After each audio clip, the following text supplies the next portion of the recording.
Today, our special guest is JoAnna Brandi. For more than 30 years, JoAnna has had the opportunity to look under the hood of hundreds of companies who aspire to higher levels of customer and employee loyalty. She became an authentic happiness coach almost 20 years ago when she studied with Dr. Martin Seligman, the father of positive psychology. JoAnna is also an accomplished keynote speaker and is a pleasure to have her here. So, welcome to the Mindset Zone, JoAnna. Such a pleasure, Anna. And I enjoy speaking with you about all topics related with happiness, positive psychology. And in one of the previous conversations, you were speaking about this that you call positive spillover effect. Tell us a little bit more about that. Yeah, it's such an exciting concept, and I see it in the companies that are doing everything they can to build a stimulating, enriching, positive culture. You know, the kind of culture that the employees love being part of and the customers love being part of. So this kind of culture is one that's built on strengths, goodness, values, sometimes fun. And these cultures seek to elevate people, to invite them to be the best that they can be. That it's and you know exactly what I'm talking about. It's the kind of energy that builds up when you get a whole lot of positive people together who are looking towards the future, who are looking towards creating things together. Now, what happens with that energy when it's really an energetic principle?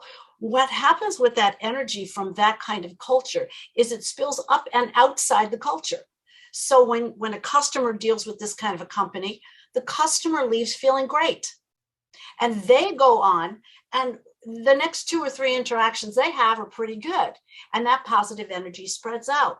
When an employee goes home from this kind of a culture, they're not drained of their energy like they are in cultures that are a little bit more toxic. I call it an energy gain. It's an energy gaining culture because as people build on each other's ideas, as people feel good being with one another, they're having fun being with one another, there's a sense of pride. Again, they get to use their strengths every day at work. They go home at the end of the day, they have energy left over for themselves, for their families, for their hobbies, for their communities. Even vendors as suppliers benefit from dealing with this kind of company because they're great to deal with. So that's actually one of the keynote exercises I do when I speak at Vistage groups, which are generally all CEOs or the next person down from the CEO. I actually have created an exercise where we chart what a positive culture does. So there's a little circle in the middle that says positive culture. And then out from that, all of the different things that occur. So we have positive employees, we have positive customers, we have positive communities, and then everything that comes out from that. And the best part of the exercise, I give them a good period of time to do this. And I've created a little future map for them to draw on. The best part of the exercise is the end, because I tell them to look over every single thing they've written there and put a dollar sign everywhere where they've either made money or saved money by having a positive culture. And it's so fun to watch their faces. I was up in Buffalo last week. That's where I got this little sore throat. I was up in Buffalo last week doing 2 Vistage groups, and I was sitting directly across from this one very tall CEO. And I walked right up to him and I said, okay, what's the result? And he looks up at me and goes, oh my God, every single thing that comes out of this culture makes us money one way or the other. He got so excited, his entire face lit up. So that's the long explanation, but that's the positive spillover effect at work. So it's like, and in the exercise that you do is at the core is that culture, is the center of that kind of almost a mind map, and then all the things that spill over from there. So Yeah. it's a great visual representation of if you build the right culture in the company, this is going to spill over in a positive, this positive spillover effect in all the other dimensions in a positive way. Love it. Absolutely. And there is some research. Some of the research was done at Harvard and other places as well, is that when you create positive emotion, and you may know the answer to this, when you create positive emotion, it spreads out at least 2 to 3 degrees. So I have a positive experience with you. The next person that calls on the phone is going to have a positive experience with me. They're going to have a positive experience with someone else. And it actually doesn't drop off until like the third connection. Love it. Love it. And when you start to explain this concept, I immediately thought about the reputation that Southwest Airlines built of being a fun place, a fun company, the quirky kind of announcements, but was a lot about, okay, we can relax here, and about that culture of positivity. Exactly that kind of culture. I have to say, though, that the flying during COVID experience Change has things. changed that. Yeah, that changed that a little bit because I've flown on Southwest twice, and it's a little different. It's not as light, and I flew them when people had to wear masks. So you could see that they were a little bit more guarded, almost getting ready for confrontation as opposed to the lighthearted. And it really broke my heart to see that. I'm hoping now that the mask mandate is gone and they don't have to impose that on people, that people will be kinder back to them. Yeah. But this is because this is the reality. The COVID was a big big splash of reality in Yeah, a yeah, concentrate way. But the reality is that in our lives, in the company's cycles, there is rough times. There are a yeah. merger or an acquisition. There is their target market for some reason. There is something that happened, or changing the leadership, or whatever it is in a company or in the personal life of a person that really throws the proverbial curveball. Yeah. Uh, and we also know from positive psychology that negative emotions are very strongly felt. I I usually give the image. Think about negative emotions because of the survival mechanisms. They are designed to trigger something very strong. I like to compare. It's like if you are eating and you bite a spicy chili pepper. You know that you bite the spicy chili pepper. There is no doubt in your mind. You Right, right. feel it in almost all cells in your body. So negative emotions are very designed to, okay, if there was a lion, we had to run or to fight it. So that is what it is. And the positive emotions are more subtle, to the point that sometimes we are not aware that we are feeling them. I like to continue the culinary metaphor here, to having a nice meal with friends. We can having a great time, enjoying greatly, but we are not necessarily aware, oh my gosh, this is one of the best meals that I had. And that makes what we know of positive psychology, that we have to cultivate much more the positivity to balance the negativity. So Absolutely. when we know the power of positivity, we know that spillover effect, but when there are these things like we are describing, the crisis of the COVID-19 that affect, for instance, the culture of the Southwest Airlines, that they could not be so fun and giggle like before, because there was a very serious things that they had to deal and incorporate in what they were doing. And we could discuss, maybe there will be creative ways of keeping their branding and their culture while doing that. But my question for you, because you work with so many companies that went through this kind of a crisis, how can they recover? How can they deal with all these curveballs and come back in the other side stronger and cultivate that positivity? Well, first of all, they're in the habit. And positive cultures have a lot of positive habits. So they're in the habit of appreciating people on a regular basis. They're Mm. in the habit of communicating frequently. Whereas other kinds of companies, they may not communicate as frequently. And so what happens when there's any kind of unexpected thing going on is that people make stuff up.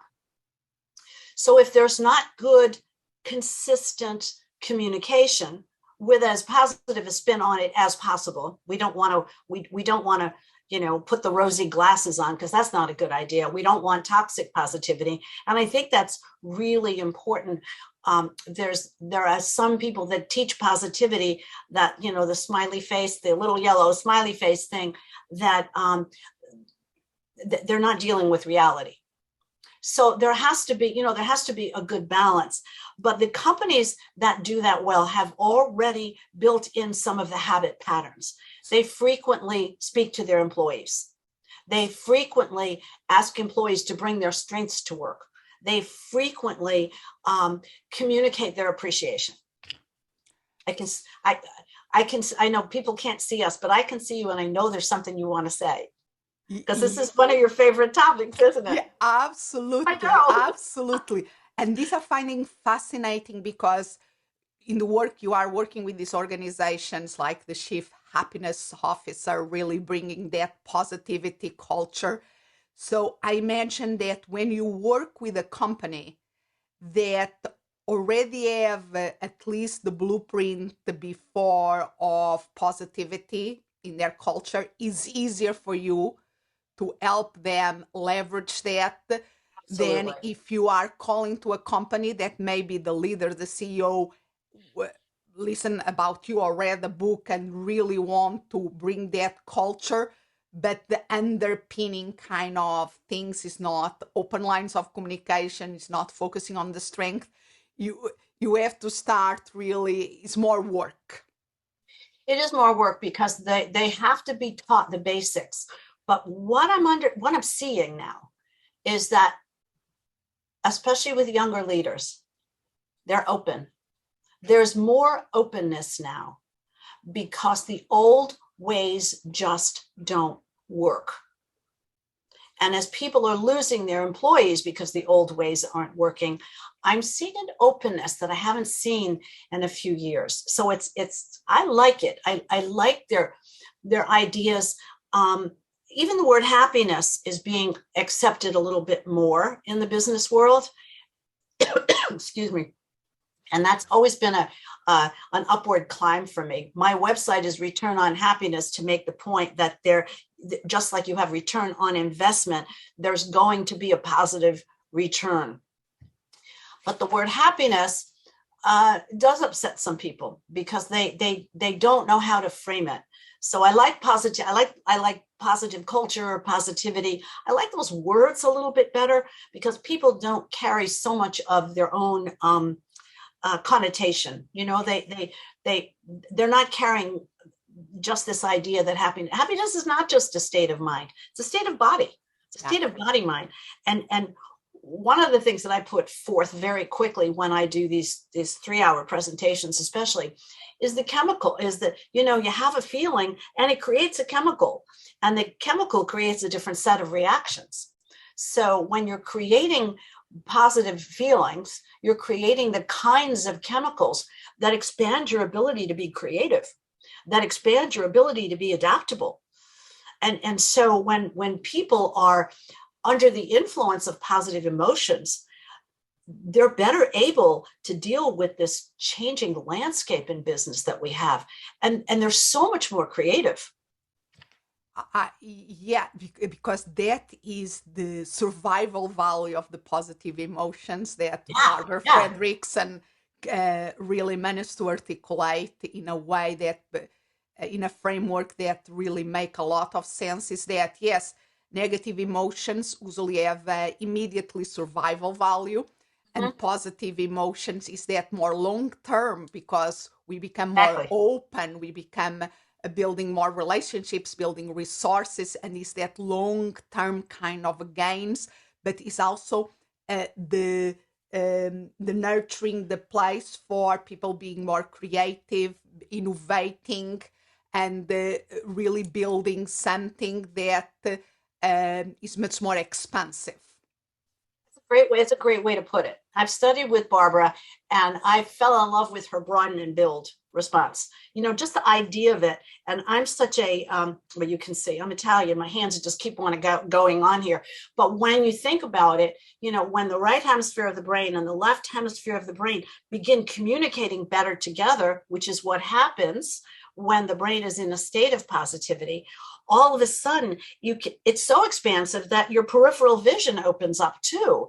So when I'm demonstrating, when I'm speaking about this, I'm all hands and arms and because the idea that your brain opens up to me is so fabulous, because I studied years back with Ned Herman about the right brain and the left brain.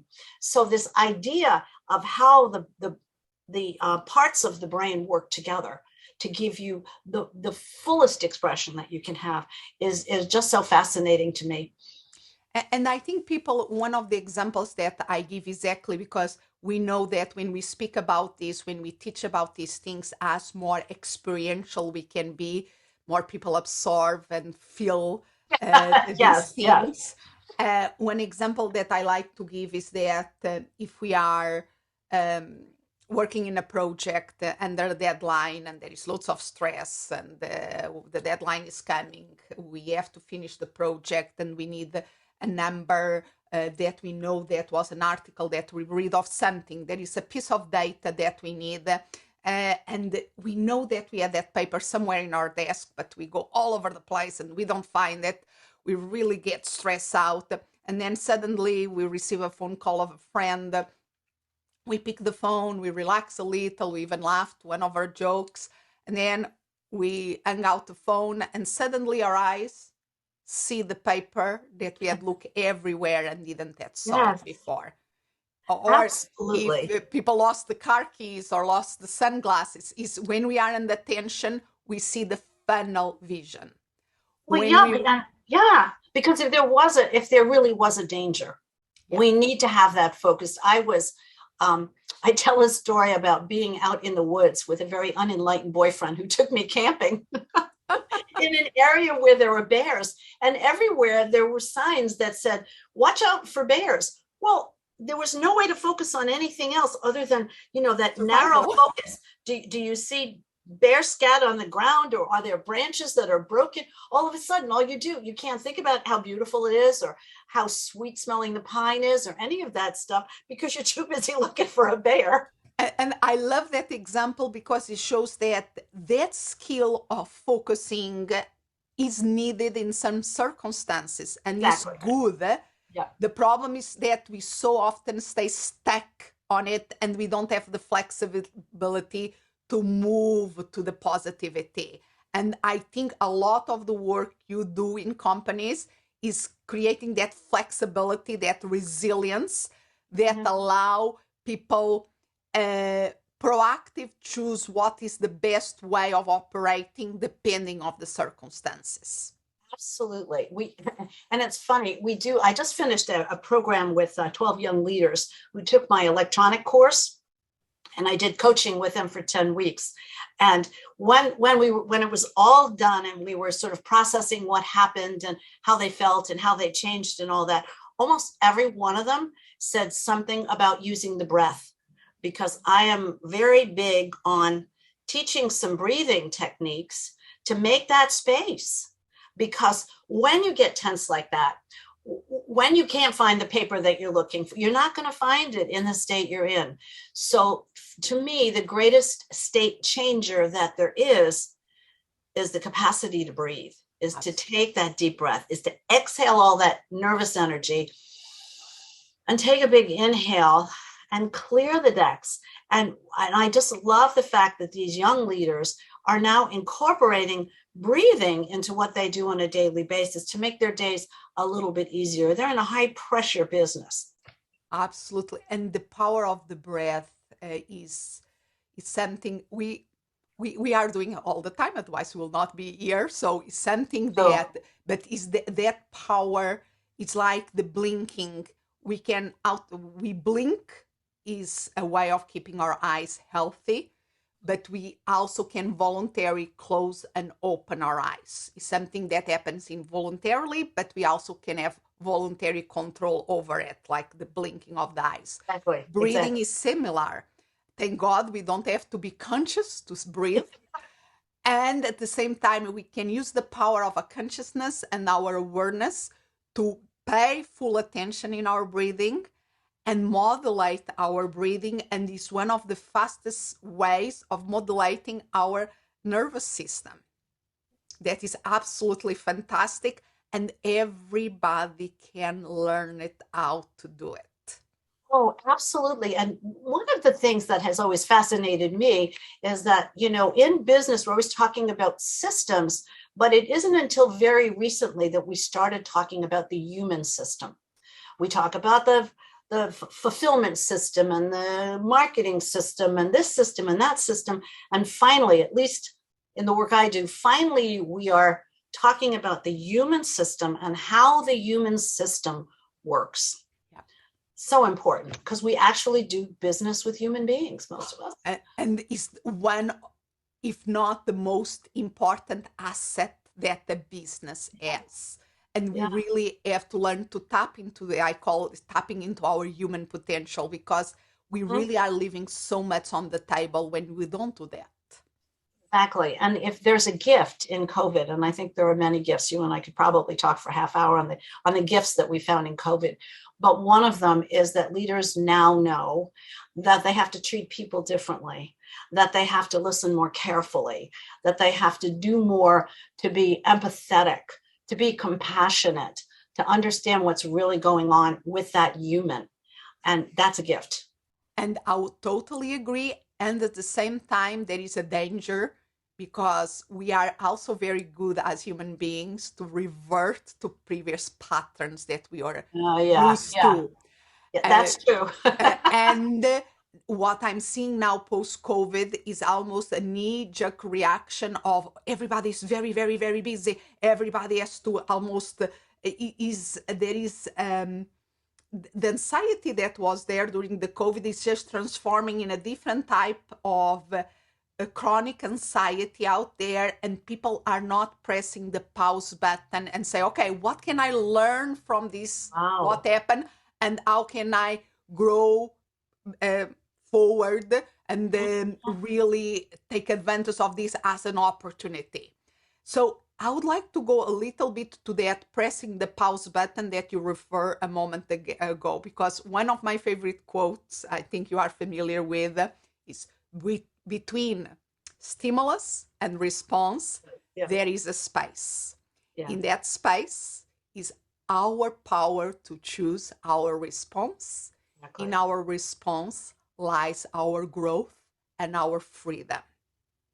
It's one of my favorite quotes, because I think the secret for us to tap into the positivity, to cultivate positivity, to learn to be more resilient, is to learn how to press the pause button that allow us to create that space, that allow us to be proactive. Exactly. And I think that's the difference between reaction and response. Yes. And the when we have response, we have the ability to choose. When we react, we don't have that. When we don't have that pause, we're doing the knee-jerk thing, or we're allowing our brains to go back into primitive mode. We're responding from the primitive brain, as opposed to the well-developed brain that we need to deal in today's world. So I agree with you there. That's so important, is to take that pause. There's an exercise. I've been doing a lot of videos to my list. And I just this last week released one called the Power Pause. And that has been used so successfully by my clients, to take that pause, to pull back from the situation and give themselves maybe even 2 minutes if they need it, to say, okay, how am I feeling? How do I want to feel? That's the difference. How do I feel? How do I want to feel? How can I get there?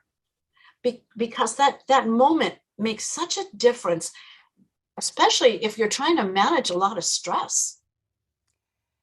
And And people have that illusion that, oh, I cannot stop to take that breath. I I cannot know. stop that I 2 minutes know. because they feel that they are juggling. Uh-huh, And uh-huh. if they stop, everything is going to crumble down. And Or- what they don't realize, even let's think people, one of the metaphors that I think it relates better with executives is sport metaphor. Think about game, basketball, football, whatever you want, why they have the times out. And that's a great thing to bring up. And it's 2 minutes. It's not 2 minutes in most sports. They are very short, but they can make all the difference when the coach called timeout because they are seeing the team going downhill and they have to bring them back together again and restart. exactly, exactly. And So that's if exactly what it is. Timeout. if professional teams can do it and it's so important, Yes. why are companies, the leaders in companies, not using that more often? I don't know. Sometimes I think it's because when people get on a roll, they're afraid if they stop, they're going to lose the roll, the flow, the whatever. And sometimes I know that from my own process. If I'm in flow, I know I should be getting up every 45 minutes and stretching. I know I should be getting more water. But when I'm focused, I just want to keep on going. Absolutely. And I think there is some flexibility there because when I'm in that creative mode that we are speaking Yeah. before, yeah, I can go, but I know that I have a limit. For me, it's 90 minutes, max 2 hours. Me too. After that, Me too. Same thing. Yeah. and this has to do the Diane rhythms that we have because after that time we really okay, some people maybe can go a little bit longer in certain circumstances, yes, but we need pauses. Oh, we certainly do. uh, when I'm doing repetitive tasks, I need that pauses more frequently. Is Yeah. the Yeah, exactly. Pomodoro, the 25 minutes I love for the more repetitive kind of checklist kind of things. If it's creativity, I need because almost I need like the 20, and we know this from psychological studies, we almost need 15 to 20 minutes just to get into the flow. So it doesn't make sense to stop it. Right. But knowing that there is a point that our flow needs a break too. Mhm. I use music when I do that now. I've started using music, and I can set it for 90 minutes. Yes. And then when the music goes off, I'm like, oh, where did that go? Is the signal, and that is the small tricks. Or they say, how can we things that we already do, and even use things like ME sync that help us to see Huh? to Uh-huh. sync our brain waves and other kind of techniques and apps in the phone or in the computer that we can install. But what is the small or the structure of the day in a company? What are the little things that we can do in order to set us up for cultivating positivity, to a performance, high performance, because we can produce more meaningful things. We can be less stressed and out of the constant overwhelm, and Mhm. that naturally will have a consequences in the culture and in the team relationships. Exactly. Exactly. I the theory that I work on with my clients is that we need a 5-to-1 positivity to negativity ratio. But most of us don't have a way of really embodying that to begin with, because the feedback that I've gotten, especially from CEOs and especially from CEOs who are a little bit older, is, oh my God, if I praise people that much, I'll have to pay them more money, which is okay.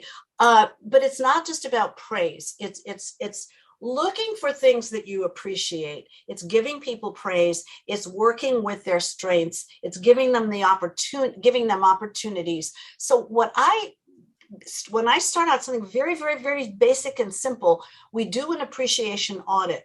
So for a couple of weeks, I have a little notepad. Um, I ask people to stop what they're doing 3 to 5 times during the day and take a moment, take a breath, and think about 3 to 5 things they appreciate and write it down. and then repeat that. Now, I like habit stacking. So I said, do it when you go to fill your teacup, or when you get more water, or you fill up your coffee cup, or you go to the restroom. Think about 3 to 5 things you appreciate. Writing them down is a good practice to start with. If someone does that, over a period of a week or two, what begins to happen to the brain, because you're focusing the brain differently, is you find more things to appreciate. Absolutely. So now there are more things for them to discuss with their team. There are more things for them to say. And of course, it feeds their own positivity. So they're now in a different biochemical state in their own bodies. And that begins to happen with everybody that's around them. And it's so simple. And I get so much resistance. It's really interesting. And because they have to try, and what they don't understand until they do it is that is going to produce, people are in their jobs, yes, for the paycheck, absolutely, and they like to feel that they are doing something that is meaningful, that has a purpose. Yeah. And part, if the leader managed to cultivate that, then people want to go to their workplace because they feel that they are doing something special. And it's more important now. Meaning and purpose is more important now than ever. And COVID taught us that. Absolutely. And that another takes one of the gifts. Yes. And takes me back just to one of my favorite authors, Viktor Frankl, and thinkers. In The Man Searching for Meaning, his classical book is all about that search for meaning, that search for purpose. So where people can learn more about you? Well, my main website is returnonhappiness.com. I have a separate website for my electronic program, and that's positiveenergizer.com, because that's what you become when you learn how to do these things. You become an energizer. Yeah. So that people are going home at the end of the night with more of that positive energy. So returnonhappiness.com, positiveenergizer.com. And I do have a special report at returnonhappiness.com/happyplace. Happy place. So you will send me all that links. I'll send you all the links. And I will make sure that I put them all in the show notes that will be associated with this episode. That would be great. That would be great, because I think we're at the time right now where people are ready to hear, and we have the same message, that, and I think people are ready to hear it. And I think people are ready to accept that the workplace can be better than it's ever been before. It can be a very enriching environment. It can be a fun environment, and it's a place where we can be challenged and grow and be supported and maybe feel loved. Agree totally. Yeah. A pleasure to have you here. Thank you so much for your time today. Thank you for the invitation. I really appreciate it. And I feel honored. So thank you.